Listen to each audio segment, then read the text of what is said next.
While the regulator is technically independent, analysts say that Facebook's new relationship with the wealthiest man in India will likely make it much easier to gain approval for WhatsApp Pay. Quote, it would be easier now for Facebook to get that approval with Ambani on their side, says Neil Shah, vice president of Counterpoint Research, an industry analysis firm. And goodwill from the government itself is important too, analysts say. Quote, no foreign company in India wants to be in the government's bad books, says James Crabtree, author of The Billionaire Raj. Quote, Facebook would very much like to have good relationships with the government of India and is likely to think twice about doing things that will antagonize them. Oh, there he goes. Okay. Girls take over. Actually, I want to check the live chat really quick. Okay, melodic. We do know about this. We're going to cover this on the news next week.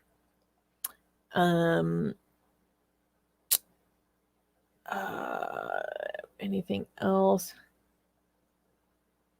Okay. Just a bunch of nonsense in the chat. Absolute nonsense in the chat. Okay, so let's continue. And then, should I even continue? Because then he's going to come back and then he's not going to know what the hell I'm talking about. And I'm just going to have to explain it all again. Yes, girls take over, as Katie say. Patriarchy has crumbled. The patriarchy has crumbled. Nope. I'm back on top. Yeah, Susanna.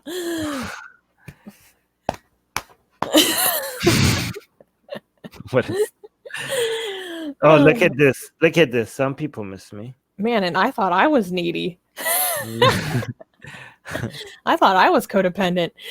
Thank you, Maggie.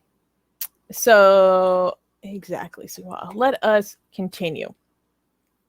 There we go. Ghost Bunny. Yes. So the Indian government has shown before that it is not afraid to squash the dreams of everyone. Wait, we're on Twitch right now. I can't say this. All of you are thirsty. You're thirsty SIMPs, okay? Quench your thirst.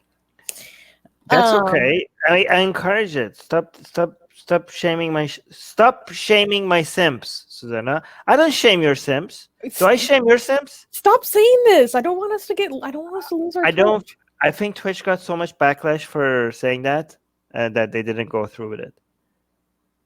We don't know that yet. I don't know that yet. Okay. So, but stop shaming them, okay? I'm be nice to my simps. But yeah, continue. Okay.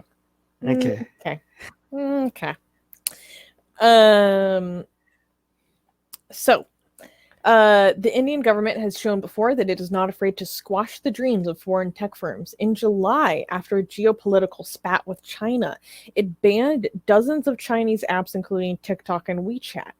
Quote, there have been a creeping move towards a kind of digital protectionism in India, Crabtree says. Oh my God, Ghost Bunny. Yes, thank you. You tell them, Ghost Bunny. But go on. God. So in the back of Facebook's mind is the fact that government could easily turn against foreign tech companies in general, and Facebook in particular, especially if they're seen to be singling out major politicians. So I think this was a really interesting way of putting it. Basically, that foreign governments have to keep in mind this digital protectionism of India. Do you have any thoughts on this? Nope. I'm just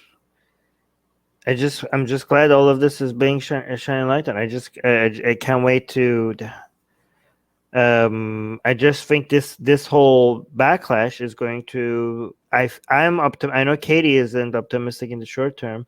I think Facebook has been, based on what you've seen above, has been very responsive to all of this. Right? They don't want to be seen like this. I don't know. We'll see. But I think this whole, especially because Silicon Valley is left leaning, and we're talking about them protecting a far right political ideology. This Mhm. has to look bad.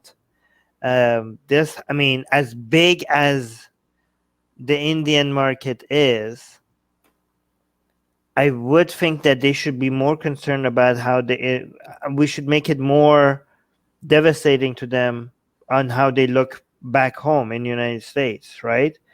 Given in the age of Black Lives Matter and anti-Muslim bigotry and all of that, if Facebook all of a sudden is treated as a platform that makes that defends people in power, in against their against Muslims, and also if we are successful, if I want to be successful to portray Twitter as being pro homophobia in favor of Hindutva, I think they will be like, if they, as much as they care about the Indian market, I would think that they would care even more about their American market, right?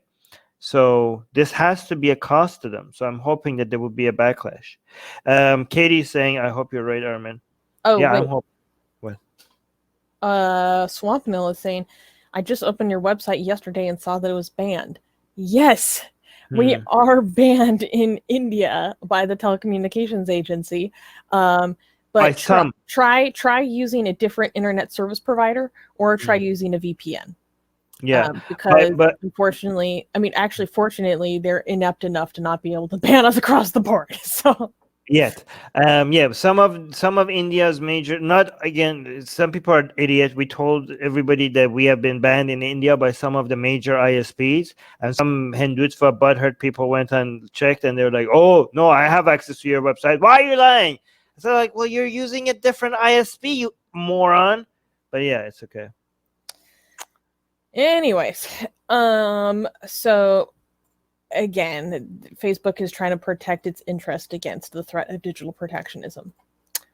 Hashtag free markets. Darwinian Atheist is saying India has an untapped market of over 400 million. Yes, 400 million people. Companies don't support saffron, they support green cash. Yes, but you have to understand that the American and European eyeballs are valued more to Facebook and Twitter than, so the India and China, for example, are major markets that they want to tap into because the sheer number of people there, right? But unfortunately, for every Indian or every Chinese person, there's like the people that have more cash to spend, marketing to them is going to value more, right? So it's just India matters a lot, because even though each individual in India matters less to Facebook, Twitter, and YouTube, they're proportionally so much higher number of them that even though per capita they don't mean as much, in total numbers they do mean a lot. But yeah, that's it. And then Katie is saying Indian government also kind of wants not to me. By the way, let me just be clear. I'm not saying to me. I'm talking to corporations, right? We here at Atheist Republic, we think India should matter more because of, and BJP and Hindutva should matter more when it comes to us highlighting it as secularist, because more people's lives are influenced by them, right? We don't treat individuals, we don't think like the people in India matter less than people in anywhere else. Okay, we think India matters more because of all of this. But yeah, continue. Katie is saying Indian government also kind of wants to go the China route of making their own apps. They're making their own versions of Twitter, etc., and even popular games like PUBG. Yes, and you could have different standards on them. Exactly, and monitor people more closely.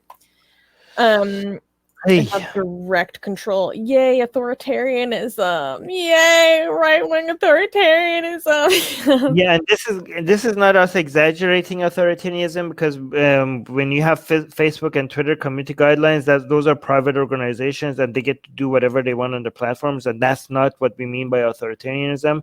But when you let the government all of a sudden into your app, that does become, because we usually say like, oh, this is not anti-free speech, this is just Facebook community standards, and if the government is not involved, this is not a this is the censorship issue, but not a free speech issue. But now if you are actually working directly with governments of Pakistan, India, and China, then it does become a free speech issue because the government is involved right now. But yeah, let's continue. Oops, I muted myself. With hundreds of millions of users already in India and hundreds of millions more who don't have smartphones yet, but might in the near future, Facebook has an incentive to avoid that possibility, meaning getting shut out.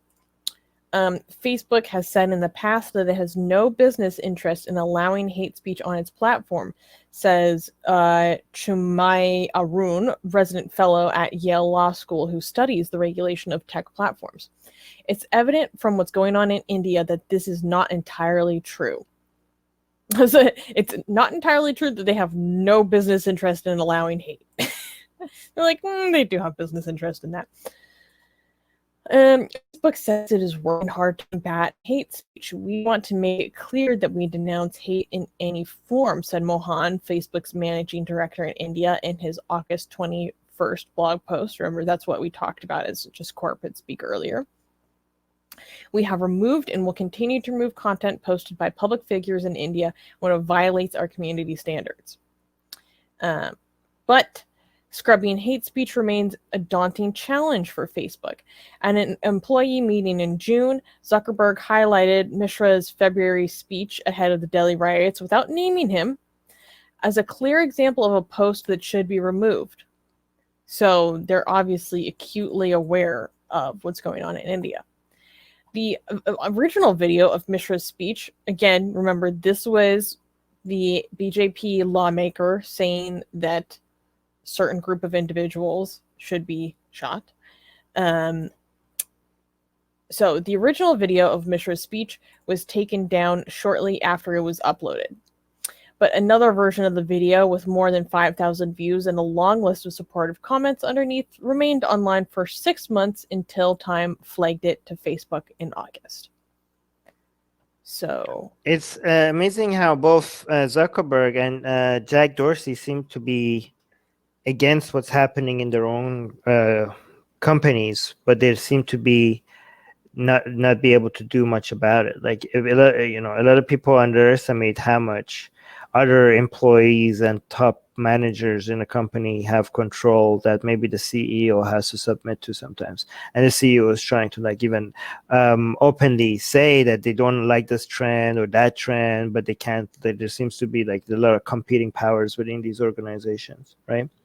And also subscribe to our newsletter, because if we get removed from all these platforms, at least we could reach out to you. And guys, by the way, if you subscribe to our newsletter, you get a free copy.